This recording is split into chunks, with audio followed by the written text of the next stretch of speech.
In 1979, a construction engineer vanished without a trace after a long day at work. For 35 years, his family was haunted by rumors that he had simply abandoned them. He was a devoted father who promised he would be home for dinner, but he never returned. The town moved on, leaving his wife to raise their children alone, clinging to the belief that he would never just leave. Then, decades later, a severe drought revealed a secret the earth had kept buried. His massive bulldozer was found deep in the forest. But as investigators cleared away the dirt, they realized this was no accident. The clues inside pointed to a dark conspiracy and a terrifying truth about why John was silenced. What did he know that made someone bury him with his machine? Subscribe. It helps these stories to reach people who lost hope and inspire them to keep seeking truth. And drop your city and local time in the comments. It's always fun to see our map light up. The air in upstate New York in June of 1979 was thick with the scent of freshly cut grass and the promise of a long, warm summer. In the small town of Oakhaven, life moved at a steady, predictable pace, governed by the seasons and the shift whistle from the local lumber mill. But that summer, a new sound had joined the rhythm of the town: the roar of heavy machinery.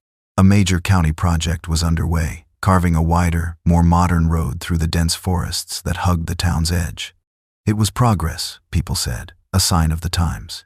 And at the heart of that progress was John Harrigan, a 42-year-old construction engineer whose reputation was as solid as the foundations he designed. He was a man of quiet integrity, known for his meticulous nature and the way he checked every measurement twice. He wasn't a man for grand gestures or loud pronouncements.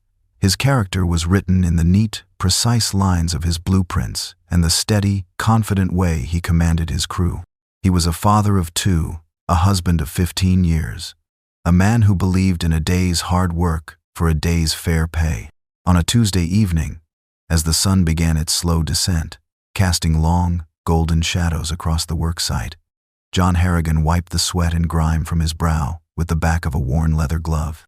The engines of the bulldozers and excavators sputtered into silence, one by one, and a welcome quiet settled over the raw, red earth. He did a final walk-through, his boots sinking slightly into the freshly turned soil.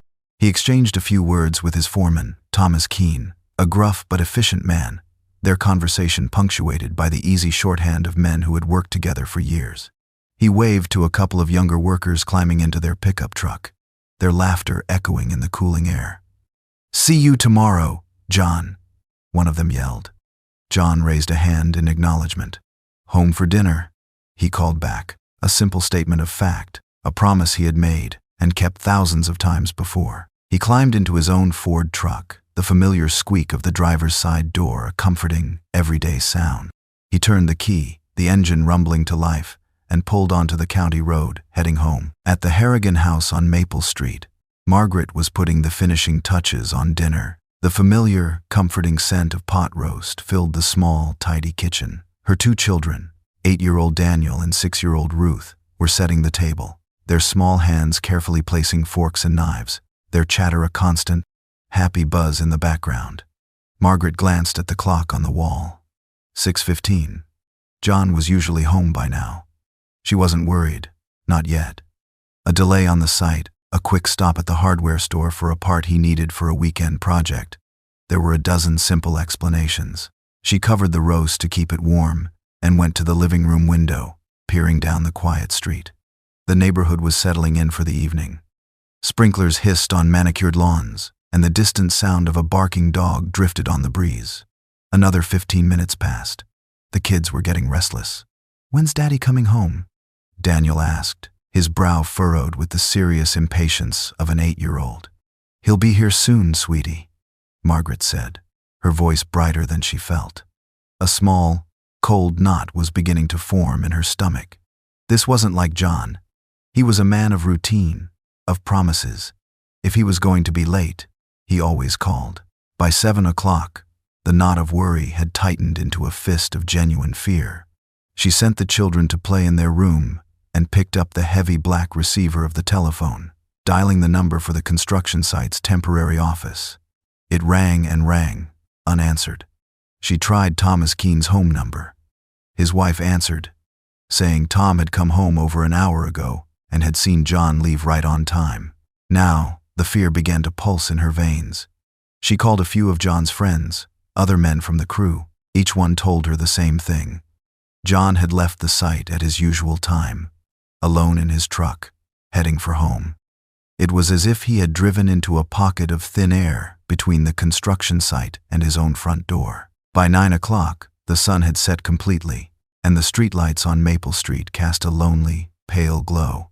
The pot roast sat cold on the stove. The children had been put to bed, their innocent faces a stark, heartbreaking contrast to the terror blooming in Margaret's heart. She had tucked them in, her hands trembling slightly as she smoothed their blankets. Little Ruth had looked up at her with wide, sleepy eyes. "Is Daddy lost?" she'd whispered. Margaret had forced a smile, her own fear, a toxic secret she had to keep from them.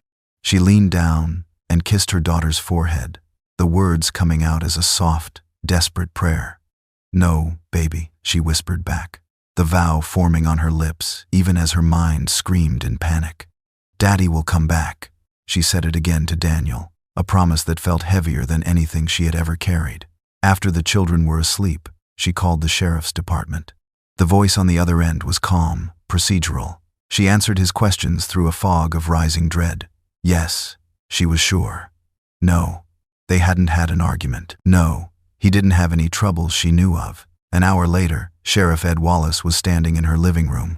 He was a big man, his uniform straining slightly at the buttons, his face etched with the weariness of someone who had seen too many of a small town's hidden sorrows. He listened patiently as Margaret recounted the evening, her voice steady but strained. He took notes in a small pad, his expression unreadable. He assured her that a patrol car would check the route from the construction site, that they'd make some calls. But there was a tone in his voice, a kind of resigned patience that sent a chill down her spine. He looked around the cozy, well-kept living room, at the family photos on the mantelpiece. John with his arm around her, the two of them holding a newborn Daniel, a smiling Ruth on her father's shoulders. Then he looked back at Margaret, his gaze softening with something that looked almost like pity. "Margaret," he began, his voice low and gentle, "I've been doing this job a long time. Sometimes a man just needs to get away. The pressure builds up, you know. A family, a big job. Sometimes they just drive off and keep on driving." The words hung in the air, cold and heavy and utterly wrong. He was offering her an easy explanation, a neat box to put her shattered world into. A man who walked away, a man who abandoned his life. It was a story the town could understand, a story that required no messy investigation, no uncomfortable questions. But Margaret knew her husband. She knew the man who read stories to his children every night, the man who fixed their broken toys with careful, steady hands, the man whose eyes lit up when he saw her walk into a room. The idea that he would willingly inflict this kind of pain, this terrifying silence, upon them was not just wrong, it was a violation. A deep, quiet anger, cold and pure, rose up to meet her fear. She looked Sheriff Wallace directly in the eye, her chin held high.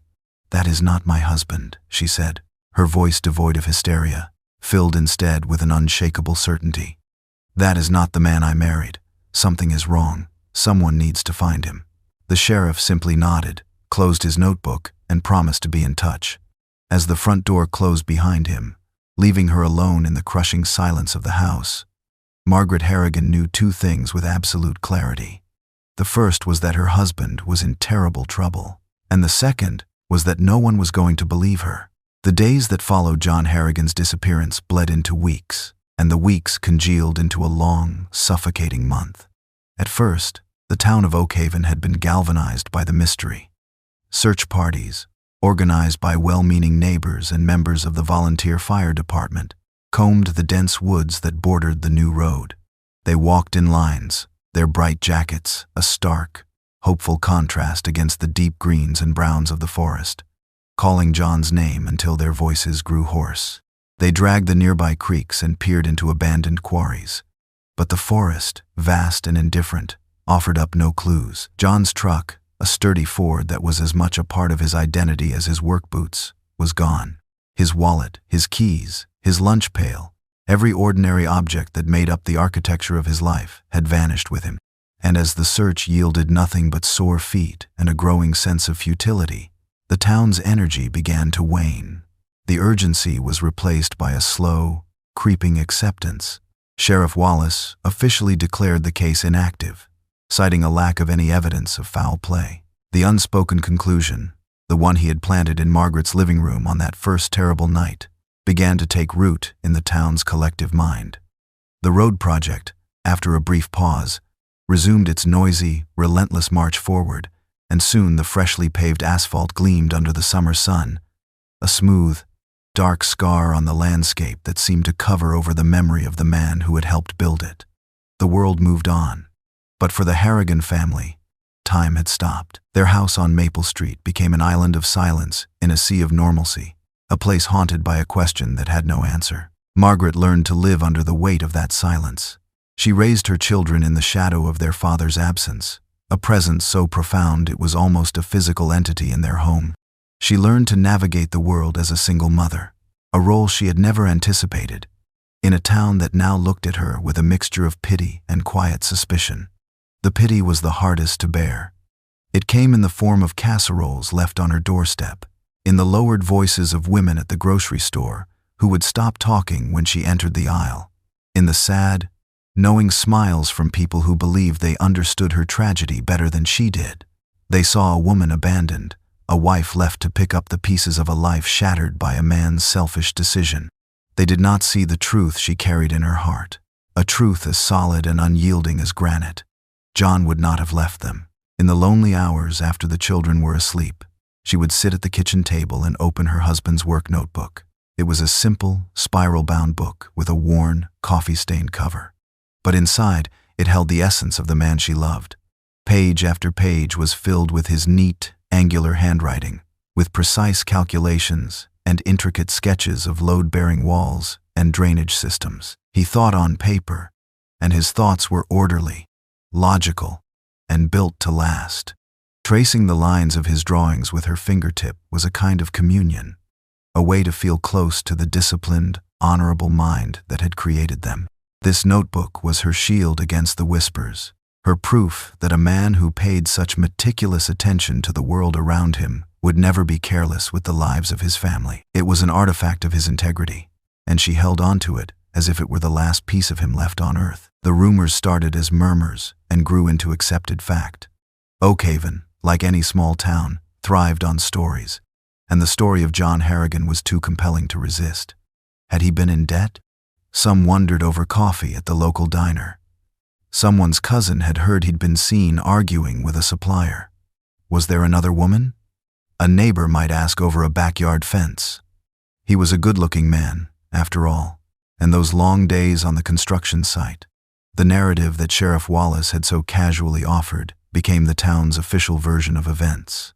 It was easier, cleaner. It required no soul-searching, no admission that something dark and violent could have happened in their quiet community. To believe John had been a victim was to acknowledge a predator might still be among them. It was far more comforting to believe he was just another man who had cracked under pressure, a flawed husband who had run from his responsibilities. Margaret refused to give these stories any oxygen. When a well-meaning friend tried to gently suggest that perhaps it was time to accept things, Margaret's response was a quiet, firm shake of her head. "You didn't know him," was all she would say, her dignity a wall the gossip could not penetrate. The children grew up in this suffocating atmosphere, shaped by a void they couldn't fully comprehend. Daniel, who had been a bright, outgoing boy, retreated into himself. He became watchful and serious, his young face often set in a solemn expression that didn't belong on a child. He absorbed the town's pity and suspicion, and it curdled into a quiet, simmering anger he didn't know how to express. He heard the whispers in the schoolyard, saw the way other kids' fathers would clap them on the shoulder, a casual affection that was a constant, painful reminder of what he had lost. Ruth, younger and more sensitive, dealt with the absence differently. She became a keen observer of emotions, able to read the sadness in her mother's eyes, even when she was smiling. She would often crawl into Margaret's lap in the evenings, not saying a word, simply offering the comfort of her small presence. Both children were marked by the silence, by the questions they were afraid to ask, and the answers their mother couldn't give them. Their family was different, an object of communal sorrow, and that knowledge set them apart. Then, nearly a year after John vanished, a flicker of hope appeared, so bright and sudden it was almost painful. A highway worker, a man named Henderson, who was part of a crew doing maintenance on a stretch of road miles from the original construction site, came forward with a strange story. He reported to the sheriff's department that late one night, a few days after John's disappearance, he had been driving home and had taken a shortcut down an old logging trail. He swore he'd heard the distinct, unmistakable sound of heavy machinery. A bulldozer, he thought, rumbling deep in the forest where no machinery should have been. At the time, he'd dismissed it as odd but unimportant. It was only later, hearing people talk about the missing engineer, that he made a potential connection. When Margaret heard the news, her heart seized in her chest. For the first time in months, the suffocating fog of despair lifted, replaced by a surge of adrenaline. It was a clue. It was something. She called Sheriff Wallace, her voice trembling with a hope she had thought was long dead. But the sheriff was dismissive. The report was a year old, he explained patiently, as if talking to a child. The man couldn't be sure of the date or the exact location. It was probably illegal loggers or kids messing around with old equipment. It was a dead end, he said. Just another piece of useless noise. The lead went nowhere.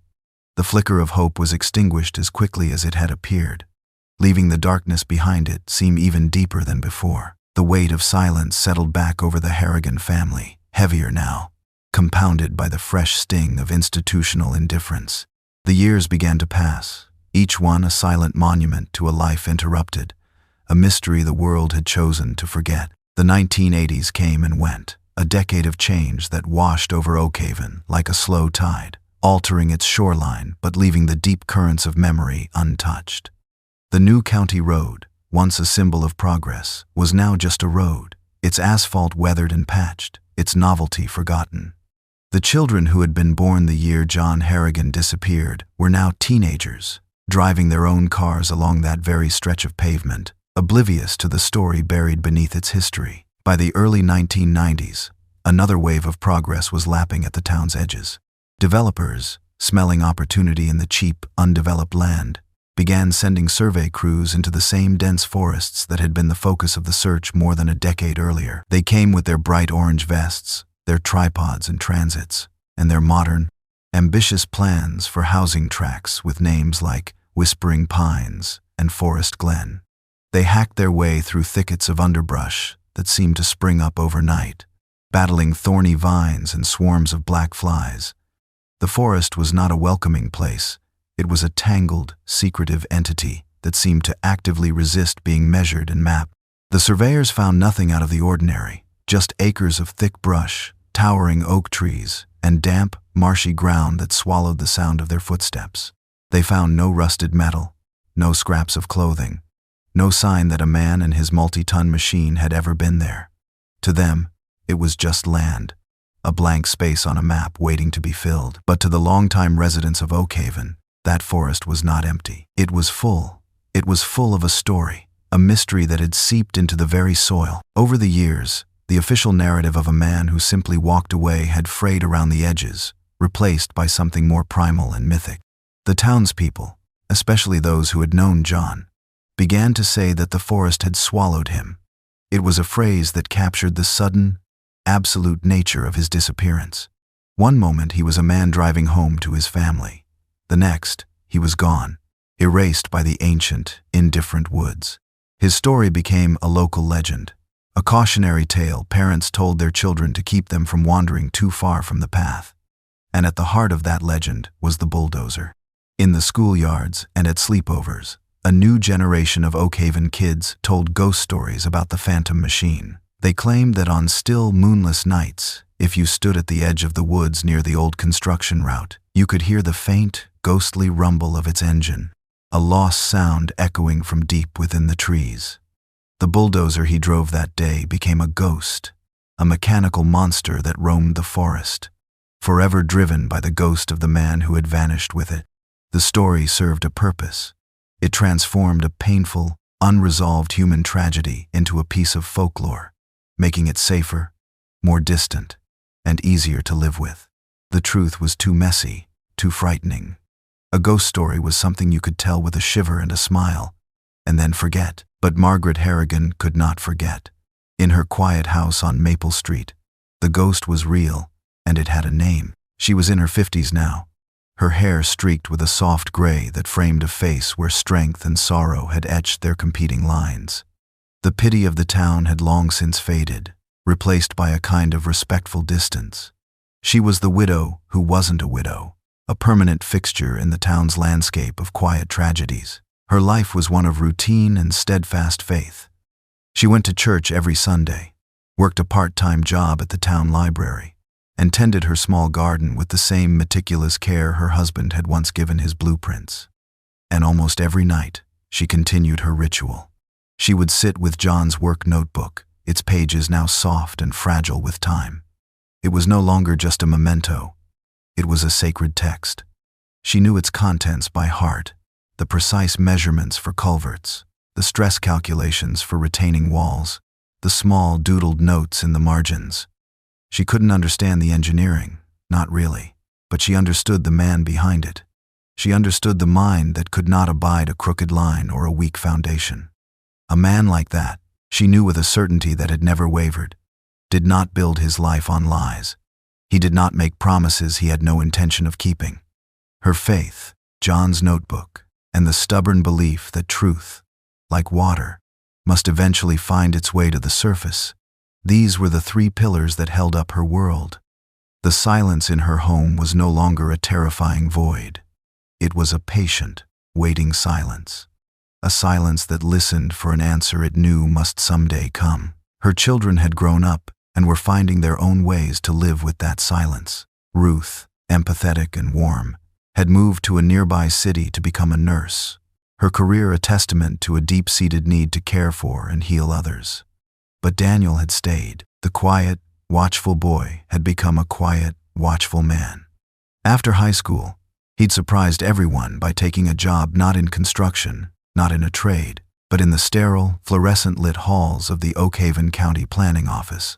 It was a bureaucratic world of permits, zoning laws, and endless stacks of paperwork. To outsiders, it seemed like a dull, uninspired choice. But Margaret understood. Daniel had not chosen a job. He had chosen a mission. He had embedded himself in the very system that had so casually dismissed his father's disappearance. From his small desk, surrounded by filing cabinets and rolled-up survey maps, he had access to the town's memory, to the official records that documented every road built, every parcel of land sold, every project approved. He never spoke of his father at work.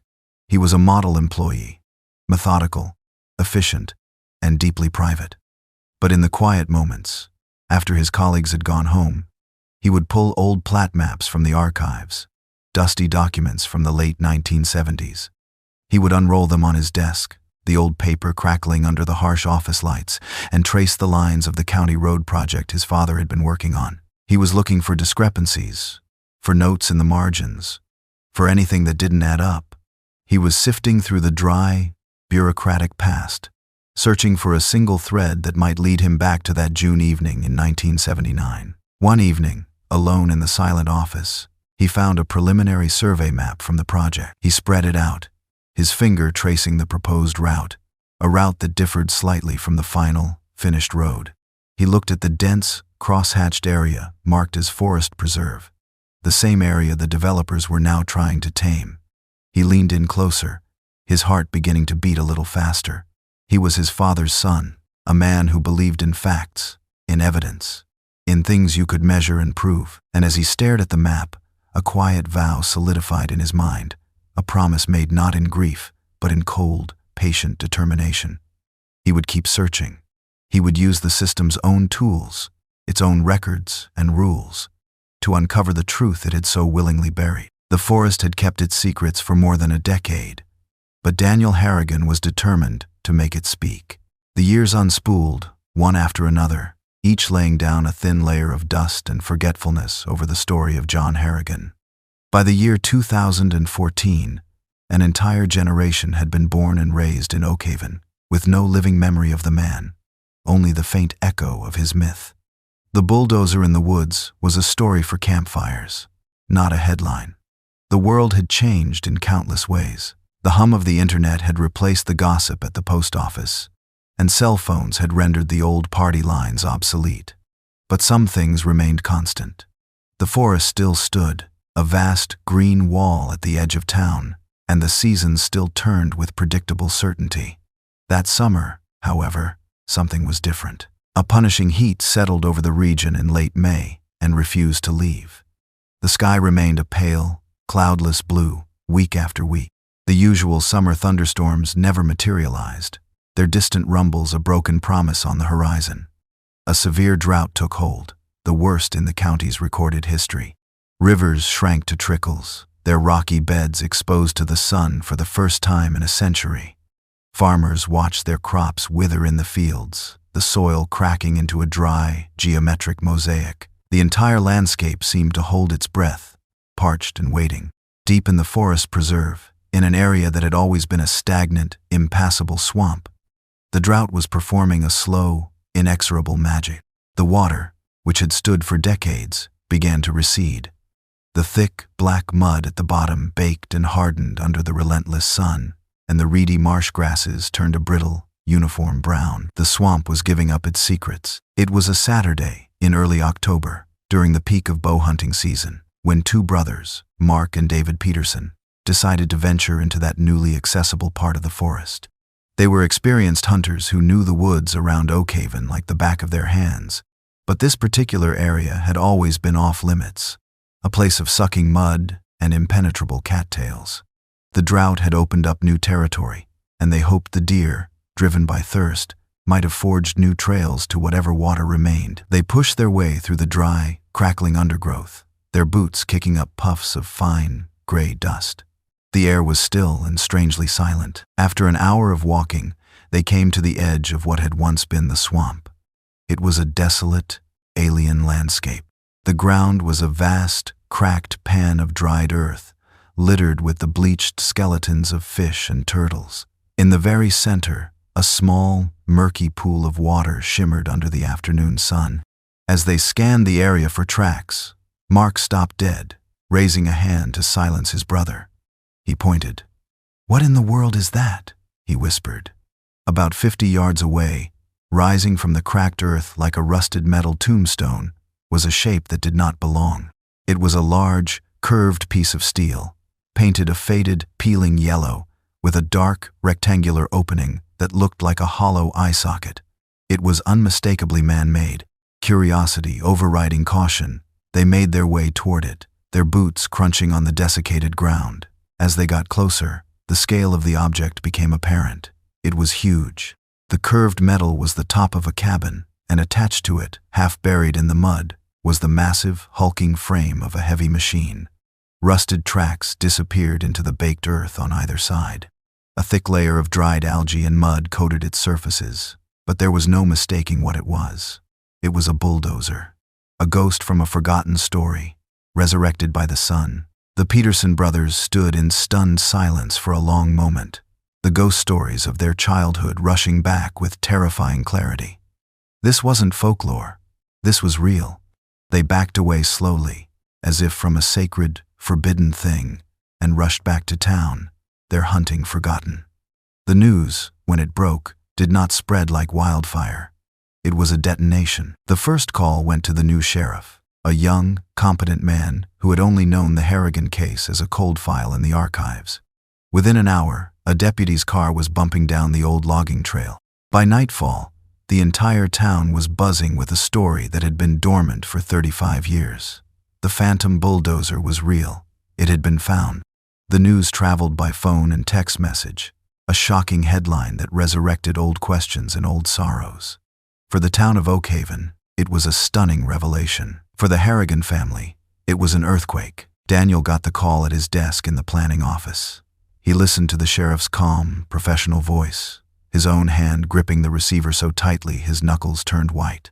He said nothing, simply absorbed the information, the years of quiet searching, of poring over maps and records, culminating in this single, impossible fact. He hung up the phone and sat in the silent office, the hum of the fluorescent lights a deafening roar in his ears. He drove to his mother's house on Maple Street, his mind a whirlwind. Margaret was in her garden, tending to her late-season tomatoes, her movements slow and deliberate. She was 77 now, her frame more delicate, but her eyes were as clear and steady as they had ever been. She saw the look on Daniel's face as he walked toward her and knew instantly that something had changed, that the great, silent tectonic plate of their lives had shifted. He told her simply, his voice thick with an emotion he couldn't name. "They found it, Mom," he said. "They found the bulldozer." Margaret straightened up, her hand still holding a small gardening trowel. She looked past her son, toward the distant line of trees that marked the edge of the forest. She didn't cry. She didn't gasp. A look of profound, heartbreaking validation settled over her features. For 35 years, she had held on to her faith against the weight of the world's doubt. She had endured the pity, the whispers, the crushing loneliness of being the only one who truly believed. And now, the earth itself had offered up its proof. A slow, sad smile touched her lips. A smile of both immense grief and immense relief. She looked at Daniel, her eyes shining. "After 35 years, she whispered, her voice a fragile, trembling thing. "The ground gives him back." The discovery shattered the comfortable myth that the town had built around John Harrigan's disappearance. A man who runs away doesn't drive a 10-ton bulldozer deep into an impassable swamp and bury it in the mud. This was not the act of a man escaping his life. This was the act of a man trying to hide, or the final resting place of a man who had been silenced. The question was no longer if something had happened to him. The question, hanging heavy and urgent in the autumn air, was what? Was this the tragic end of a desperate accident? A man lost in the woods, his machine swallowed by the marsh? Or was it something else, something far darker? Had John Harrigan been forced here, chased into the swamp by someone who wanted to ensure that he, and the secrets he might have known, would never be found? The rusted machine, pulled from its muddy grave after 3.5 decades, was more than just a piece of old equipment. It was a crime scene, and everyone in Oakhaven waited with bated breath, wondering what terrible truths might be locked inside. The discovery of the bulldozer acted like a jolt of electricity to the dormant heart of the Oakhaven County Sheriff's Department. The dusty, long-forgotten file on John Harrigan, case number 79431, was pulled from the cold case archives. It was thin, containing little more than the original missing person report, a few pages of cursory notes from Sheriff Wallace, and a handful of dead-end witness statements. It was the file of a case that had never truly been investigated, only dismissed. The new sheriff, a man named Marcus Thorne, was everything his predecessor was not. He was sharp, methodical, and possessed a deep-seated intolerance for unanswered questions. He saw the file not as a relic of the past, but as the first chapter of a story that demanded an ending. The excavation site, once a desolate mud flat, was transformed into a full-blown forensic investigation, cordoned off with bright yellow tape that fluttered in the autumn breeze like a warning. State investigators were called in, bringing with them equipment and expertise that Oakhaven hadn't seen in decades. They treated the bulldozer not as a machine, but as a time capsule, a sealed metal container that had preserved the last moments of a man's life. While the forensic teams worked their slow, careful magic in the field, Sheriff Thorne began his work in the town. His first official visit was to the small, tidy house on Maple Street. Margaret Harrigan received him in her living room, the same room where another sheriff had tried to convince her, 35 years earlier, that her husband had simply walked away. This time, the tone was entirely different. Sheriff Thorne didn't offer theories or easy explanations. He asked questions. He listened, his gaze direct and respectful, as Margaret recounted the story she had carried alone for so long. She spoke of John's character, his unwavering principles, his meticulous nature. Then, with hands that trembled only slightly, she retrieved the old, spiral-bound notebook from its place of honor on a bookshelf. She handed it to the sheriff, this sacred artifact of her husband's life. "He was a good man," she said, her voice quiet but firm. "He wouldn't have run, he would have stood his ground." Sheriff Thorne took the notebook, handling it with a reverence that acknowledged its importance. He saw more than just a collection of calculations and drawings. He saw the work of a precise, disciplined mind. Margaret, her memory as sharp as ever, turned to a specific page near the back. On it was a rough but detailed sketch, a drawing John had made just a week before he vanished. It depicted a small access road, a spur off the main construction route, leading toward a rocky outcrop. He was worried about this, Margaret explained, her finger tracing the penciled lines. He said they needed this road to bring in equipment for blasting, but the survey was wrong. He said the ground wasn't stable. He told me he was going to refuse to sign off on it until they did a proper geological survey. She pointed to a notation in the margin, unsafe substrate, resurvey required. Sheriff Thorne looked from the notebook to Margaret, a new, sharper focus in his eyes. He knew the finished county road. There was no access road like the one in the sketch. It had never been built. While the sheriff pursued this new, official line of inquiry, Daniel and Ruth Harrigan began their own. The discovery had galvanized them, transforming decades of passive grief into active, urgent purpose. Ruth, the compassionate nurse, took time off from her job and came home to Oakhaven to be with their mother. But she also began to talk to people, old-timers who had been around in 1979. She visited nursing homes and VFW halls, not as an investigator, but as the daughter of a man everyone remembered. Her gentle, empathetic nature unlocked doors that a police badge never could. Men who had been tight-lipped for decades found themselves opening up to the kind, sad-eyed woman who just wanted to understand what had happened to her father.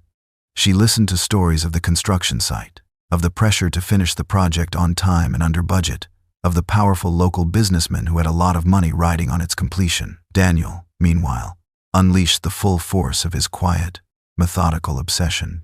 He used his position at the county planning office to dive deep into the archives, pulling every permit, every inspection report, every piece of correspondence related to the 1979 road project. He worked late into the night, the rustle of old paper the only sound in the cavernous office, his search now guided by the clue from his father's notebook. He was looking for any mention of the unbuilt access road, any record of a geological dispute. He discovered that the project had been plagued by cost overruns and delays. He found memos from county officials pushing for faster progress. And then, buried in a box of miscellaneous site reports, he found it. A single, typewritten page. A formal complaint filed by John Harrigan. In it, John detailed his safety concerns about the proposed blasting near the rocky outcrop, citing the potential for landslides that could endanger a small cluster of homes at the bottom of the ridge. He officially refused to authorize the work until his concerns were addressed.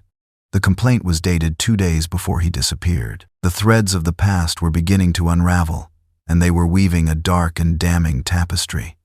One of the old-timers Ruth spoke to, a retired heavy equipment operator, finally broke his long silence.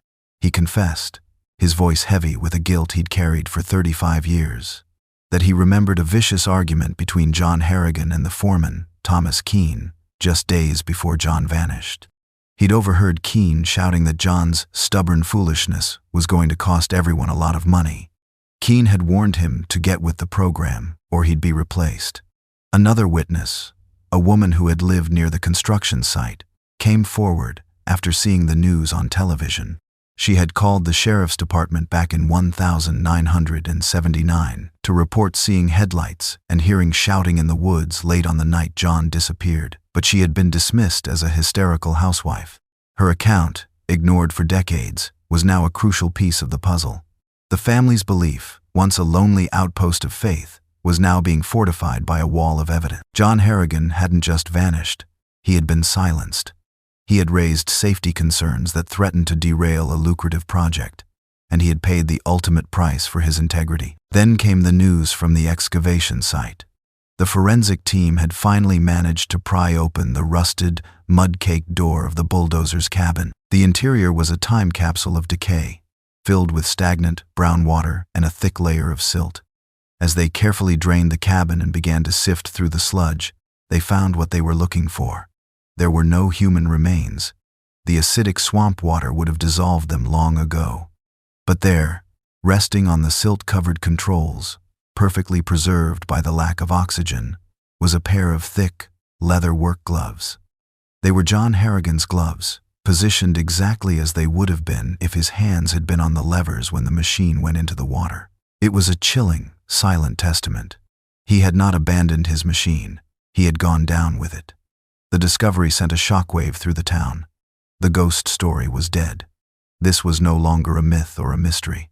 This was a murder. The discovery of John Harrigan's gloves inside the Bulldozer's cab was the spark that ignited a firestorm in Oakhaven. The official confirmation that this was now a homicide investigation landed like a bombshell, shattering the last vestiges of the town's comfortable, self-imposed amnesia. The rumors that had once painted John as a runaway husband roared back to life, but this time they had a new, sinister target. It was no longer about John's character. It was about who in their quiet, decent town could have been capable of such a monstrous act. The whispers now took place in hushed, urgent tones in the aisles of the supermarket and over cups of coffee at the diner. Was it sabotage? An old mechanic might wonder aloud, polishing a smudge from the counter. Did someone tamper with the Bulldozer's brakes, sending John careening into the swamp by accident? Or was it something more deliberate, more cold-blooded? Did someone silence him to keep the project moving, to protect their investment? The questions hung in the air, thick with suspicion and a kind of collective, long-delayed guilt. The town had allowed John Harrigan's memory to be tarnished, had accepted the easy lie because the truth was too ugly to contemplate. Now, the ugliness was staring back at them from the front page of the local newspaper, and they could no longer look away. The story of the honest engineer who stood up to powerful interests and paid the ultimate price resonated deeply with the town's core values. He was no longer a ghost. He was a martyr. Sheriff Thorne, sensing the shift in the community's attitude, seized the opportunity. He knew that the key to solving a 35-year-old murder lay not in physical evidence, which had long since been lost to time and the elements, but in the fallible, fragile memories of the people who had been there. He systematically began to re-interview every surviving member of the 1979 construction crew. These were old men now, in their 70s and 80s, their bodies stooped and their hands gnarled by decades of hard labor. They were grandfathers, retirees who spent their days fishing or tinkering in their workshops. But 35 years ago, they had been young, ambitious men, working a tough job, eager to please their bosses and provide for their families. They were men who had likely seen things, heard things, and chosen to remain silent out of fear. Fear of losing their jobs, fear of the foreman, Thomas Keene, fear of getting involved in something dangerous. Thorne's approach was patient and persistent. He didn't accuse. He appealed to their conscience. He spoke of Margaret Harrigan's long vigil, of the children who grew up without a father, of the chance, however slim, to finally set the record straight. He visited them in their small, tidy homes, sitting in their comfortable living rooms, and let the silence do most of the work. For weeks, he was met with a wall of faded memories and cautious denials. It was a long time ago, they would say, shaking their heads. I don't recall much about it. But the weight of a secret, carried for a lifetime, can become an unbearable burden. One evening, Thorne was interviewing a man named Frank Miller, a retired excavator operator who now lived in a small apartment on the edge of town. Frank was a nervous, bird-like man with watery blue eyes. As Thorne gently pressed him about the night John disappeared, Frank's composure began to crumble. His hands trembled, and he repeatedly wiped beads of sweat from his wrinkled brow, even though the room was cool. Finally, under the weight of Thorne's steady, patient gaze, he broke. His confession came out in a torrent of choked, half-whispered words, a story he had locked away for over 3 decades. I saw it, he stammered, his eyes fixed on the worn pattern of the carpet. I was leaving the site late, had to fix a hydraulic line on my machine. It was dark. I saw John's truck pull out, but right behind him, another truck, a big one, from the quarry. It didn't have its lights on at first. It followed him. Frank's voice dropped even lower. It chased him. It ran him right off the main road, onto one of the unfinished access trails. I heard shouting. I was terrified. Keene had told us all to mind our own business, that Harrigan was a troublemaker. I had a wife, a new baby at home. I was scared. So I went home. I never told a soul. His confession, a mixture of fear and profound, gut-wrenching guilt was the crack in the dam. Frank Miller was too afraid to be the only one, but he was no longer strong enough to carry the secret alone. For Margaret Harrigan, this new phase of the investigation was a unique form of torment. For 35 years, she had prayed for answers, for the truth to be revealed. Now, the truth was clawing its way to the surface, and it was more horrifying than she had ever allowed herself to imagine. Every phone call from Sheriff Thorne, every new detail that emerged, was a fresh wound. She learned of the arguments, the threats, the chase into the woods. The vague, formless specter of foul play was being replaced by a vivid, terrifying picture of her husband's last moments. A picture of him being hunted, cornered, and ultimately consumed by the very project he was trying to make safe. Part of her, the part that had held on to hope for so long, longed for justice, for the men responsible to be named and held accountable. But another, more fragile part of her feared what that final truth might bring. Would knowing the names of the men who had murdered her husband bring her peace, or would it just give her pain a face? She found herself retreating into the quiet sanctuary of her home, her garden, her only solace. The town's newfound support, while well-intentioned, felt intrusive. They saw a thrilling mystery being solved. She saw the brutal desecration of her husband's memory. She was caught between a desperate need for resolution and a deep, instinctual fear of it. Despite Margaret's private turmoil, the investigation was gaining a powerful, seemingly unstoppable momentum. With Frank Miller's testimony, Sheriff Thorne was able to piece together a clearer timeline of events. The theory was no longer one of a simple argument that got out of hand. It was a conspiracy. John Harrigan had been deliberately targeted, chased off the road, and forced into the swamp. The discovery of his abandoned truck a few days later, wiped clean and left by the side of a highway 50 miles away, now made perfect, chilling sense. It had been a diversion, a carefully planted piece of misdirection to support the story that he had simply left town. It seemed that justice, after a delay of 3.5 decades, was not just possible, it was inevitable. The entire town held its breath, waiting for the final piece of the puzzle to fall into place, for the arrest that would finally close the wound that had festered in their community for so long. The peak of hope had never been higher. The truth was just within reach, a tangible thing they could almost taste. Just as the promise of justice felt most real, most attainable, the entire investigation seemed to hit an invisible wall. The momentum that had been building with such force suddenly, inexplicably, stalled. It was as if a powerful, unseen hand had reached out from the past and slammed a door in their faces. The first blow came from within the very system Daniel Harrigan had entrusted with the town's memory. Sheriff Thorne, armed with the new witness testimonies and John's formal complaint, went to the county archive to retrieve the complete project file from the 1979 road construction. He needed the original blueprints, the payroll records, the official correspondence, the hard documentary evidence that would corroborate the stories and provide a clear chain of command. But the file was gone. Not misplaced, not misfiled, vanished. The archive clerk, a meticulous woman who had worked there for 40 years, was distraught. She swore the box had been in its designated spot on the shelf just a few months prior. She had no record of anyone officially checking it out. It had simply ceased to exist. A crucial piece of the past, excised with surgical precision. The disappearance of the files was a devastating setback, transforming damning evidence into hearsay and speculation. Without the official paperwork, proving a motive, proving who had the most to lose from John's safety concerns, became exponentially more difficult. The second blow landed just a week later, and it was far more personal, far more chilling. Frank Miller, the retired excavator operator whose tearful confession had provided the first real break in the case, died. The official cause was a massive heart attack in his sleep. He was 81 years old, a heavy smoker with a history of heart trouble. On the surface, his death was entirely plausible, a sad but unremarkable event. But the timing was too perfect, too convenient.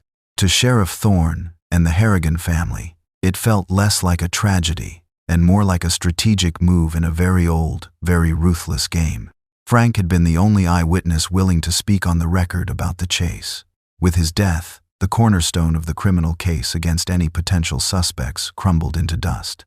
There was no proof of foul play, no evidence to suggest anything other than natural causes. But a cold, insidious suspicion settled over the investigation. Had Frank's conscience finally caught up to him, the stress of his confession literally breaking his heart? Or had someone, learning that he had broken his long silence, paid him a quiet visit to ensure that his testimony would never be heard in a courtroom?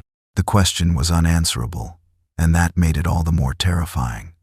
It suggested that the forces that had silenced John Harrigan 35 years ago were not all dead and gone. They were still present, still powerful, and still capable of protecting their secrets. The cumulative effect of these two setbacks was crushing.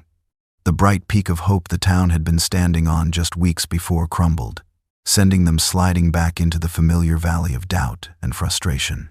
The investigation, which had been the talk of the town, was now spoken of in past tense. The local news reporters stopped calling the sheriff's office for updates. The firestorm of public interest dwindled to a few dying embers. It seemed the disappearance of John Harrigan was destined to remain exactly what it had always been, a painful, unsolved wound in the heart of the community. For Margaret, this reversal was the cruelest blow of all. She had allowed herself to hope, to believe that after a lifetime of waiting, she would finally see justice for her husband.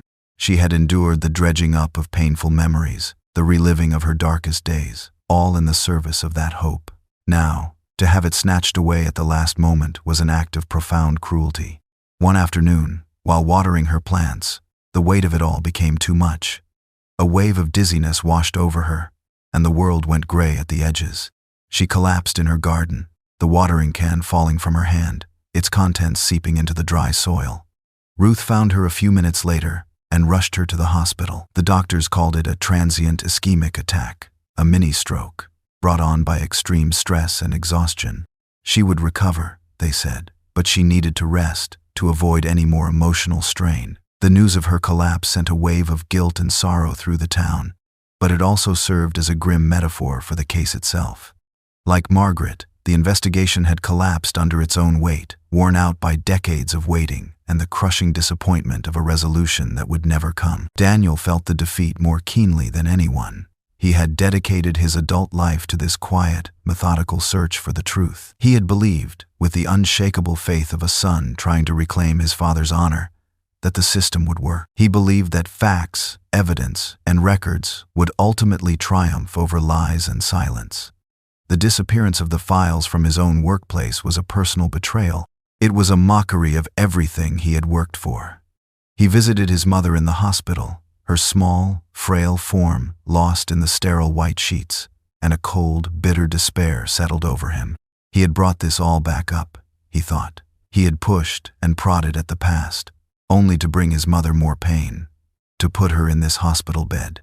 He began to doubt that justice would ever come.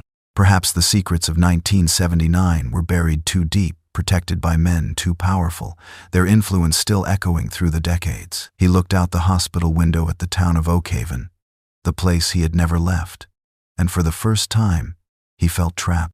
The town, which had once felt like home, now felt like a prison, its walls built of secrets and lies. The community, which had briefly united in its quest for the truth, was now splintering. Some still held out hope, but many others began to express a weary resignation. Maybe it's best to let it go, people would say. It was so long ago. What's the point of stirring up all this trouble now? They wanted the past to be buried again, to restore the comfortable, quiet peace they had known before the bulldozer was found. Oakhaven felt divided, caught between the desire for truth and the deep-seated need for peace, even if that peace was built on a foundation of injustice. The second act of the Harrigan story had reached its cliff fall. The hope for justice was gone, and the long, heavy silence seemed poised to reclaim the town once more. Just when the silence seemed absolute, a voice emerged from the deepest shadows of the past. It came not with the force of an earthquake, but with the quiet, final whisper of a life drawing to its close. The source was Thomas Keene, the former project foreman, the man whose name had been a constant, menacing presence in the background of the investigation. Keene was now 89 years old, a resident of the Oakhaven Pines nursing home, a place that smelled of antiseptic and regret. He was a frail, skeletal figure, his once commanding presence reduced to a wheezing cough and a pair of haunted, cataract-clouded eyes. For 35 years, he had been the keeper of the darkest secret in the town's history, a secret he had intended to take with him to the grave. But the news of the investigation, of Frank Miller's death, and especially of Margaret Harrigan's collapse, had chipped away at the stone wall of his silence. A lifetime of fear and complicity was now waging a final, losing battle against the encroaching reality of his own mortality. He knew he didn't have much time left, and the weight of what he had done, what he had allowed to happen, had become an agony more profound than the physical pain that racked his body. He knew he couldn't face a police officer. He couldn't confess to Sheriff Thorne.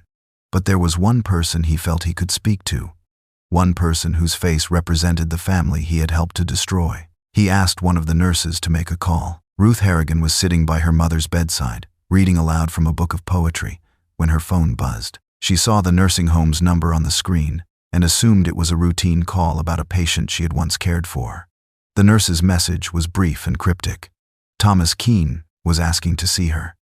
He was insistent. He said it was about her father. A cold dread mixed with a surge of adrenaline washed over Ruth. She had heard Keene's name whispered throughout the investigation, had seen the fear in the eyes of the old men she'd spoken to when they mentioned him. He was the villain of their story, the gruff, intimidating boss who had argued with her father. She didn't want to go. She didn't want to face the man who might have been responsible for her lifetime of grief. But she knew she had to. This was it. This was the voice she had been waiting to hear, even if she was terrified of what it might say. She kissed her mother's forehead, promising to be back soon, and drove to the nursing home, her heart pounding a nervous, unsteady rhythm against her ribs. She found Thomas Keene propped up by pillows in a dim, sterile room, an oxygen tube clipped to his nostrils. He was smaller than she had imagined, the gruff authority of his youth having withered away, leaving only a brittle shell. He motioned for her to come closer, his hand a pale, trembling claw. He began to speak, his voice a dry, rasping whisper, the words catching in his throat, each one a painful exhumation of a memory he had tried to bury for decades. He confessed everything. He told her about the immense pressure from the county and the investors to finish the road project on schedule. He admitted that John Harrigan, with his stubborn insistence on safety and procedure, had become a major obstacle. The specific issue, the one that had brought everything to a head, was the blasting. John's complaint was not just an inconvenience, it was a potential disaster for the project's backers. A full geological survey would take weeks and cost a fortune they didn't have. More importantly, if John's fears were proven correct and the area was deemed unsafe for blasting, it would require a massive, multi-million-dollar rerouting of the road. John's integrity was threatening to bankrupt powerful men. He wouldn't back down, Keene rasped, a tear tracing a path through the deep wrinkles on his cheek. Your father, he was the most honest man I ever knew. He said he couldn't sign off on something that might put families in danger. He said he had kids of his own. He couldn't live with that on his conscience. Keene explained that he and two other men, businessmen with financial stakes in the project, both now long dead, had decided to scare him off. That was the plan. Just scare him, rattle his cage a little, convince him to look the other way, or at least to quit the job and let someone more pliable take over. On that final night, they had waited for him, using the quarry truck Frank Miller had seen. They cornered him on the road, intending only to deliver a stern, physical warning. But John Harrigan didn't scare. He was not a man who could be intimidated when he knew he was right. When they tried to block his path, he didn't stop. He turned his truck and sped away, heading down one of the dark, unfinished access roads into the forest. He knew the terrain, he knew the equipment, and in a desperate bid to escape, he abandoned his truck and made it to the bulldozer he had been operating that day, hoping to use its size and power to get away or defend himself. The confession turned from a story of intimidation to a horrifying chronicle of a tragedy, spiraling out of control. The men chased him on foot. There was a confrontation in the dark woods, shouting, a struggle. John was outnumbered. He was pushed, or he fell, hitting his head on a rock. He was dazed, perhaps unconscious, panicked, realizing they had gone too far. The men made a desperate, horrifying decision. They couldn't leave him there. They couldn't risk him waking up, going to the police. The bulldozer, his own machine, became his tomb. They put him in the cab, started the engine, and drove it straight into the deepest part of the swamp, holding the throttle open until the machine bogged down and sank into the sucking mud, the dark water closing over the cabin, silencing their crime forever. Keene began to weep then, a deep, guttural, soul-shattering sound that filled the small room. It was the sound of 35 years of guilt pouring out of a dying man. "We didn't mean to kill him," he sobbed, his body shaking with the force of his confession. "It was an accident, but we covered it up. We let him die with his machine.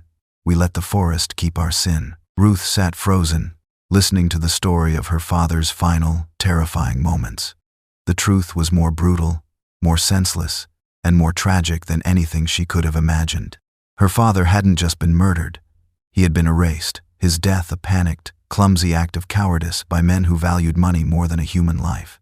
It was a horrifying, soul-crushing revelation. But as Keene's sobs subsided, something else settled over Ruth. The story was terrible, but it was also a validation of everything her mother had always believed. Her father hadn't been silenced because of a flaw in his character, but because of the strength of it.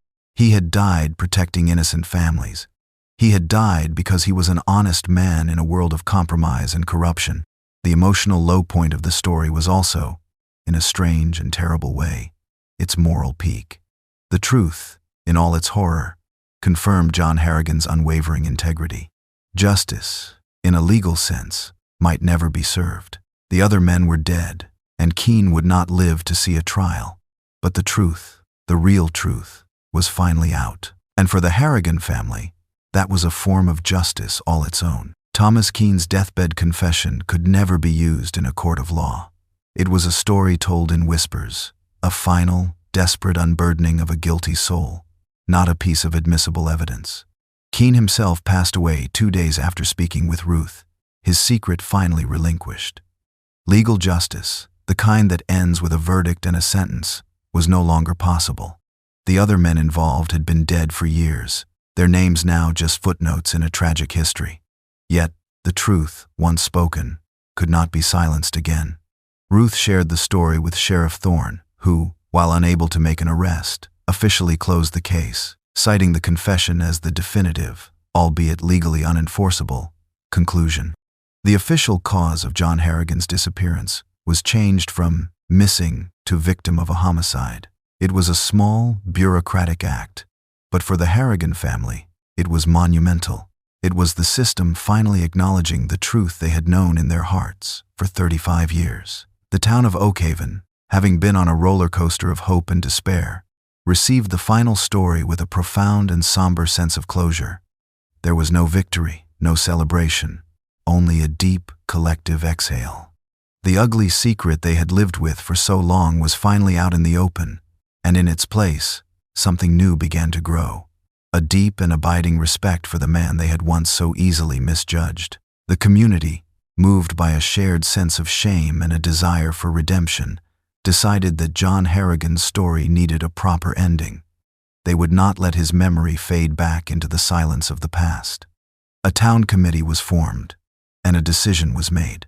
The bulldozer, the instrument of his death and the vessel of his tomb, would be transformed into a monument.